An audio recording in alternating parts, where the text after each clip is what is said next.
एका छोट्या गावात अर्जुन नावाचा मुलगा राहत होता. तो रोज रात्री आकाशाकडे बघून ताऱ्यांना म्हणायचा, तुम्ही एवढे सुंदर कसे चमकता, मला पण तसं चमकायचं आहे. एक रात्री तो अंगणात बसला होता. तेवढ्यात आकाशातून एक तारा खाली पडला. तो तारा प्रत्यक्षात ताऱ्यांची परी होती, चमचमती पंख असलेली.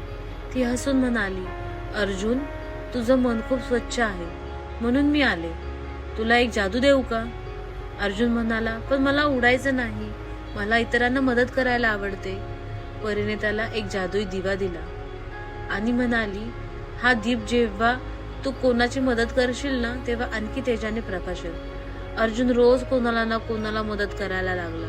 कधी आजीला पाणी आणून दे, तर कधी मित्रांना पुस्तक सापडून दे. काही दिवसांनी तो दीपक इतका तेजस्वी झाला की संपूर्ण गाव त्याच्या उजेडाने उजळून निघाले. परी पुन्हा आली आणि म्हणाली, अर्जुन, तू खऱ्या अर्थाने ताऱ्यासारखा चमकला आहेस, कारण प्रकाश बाहेरून नाही तर मनातून येतो.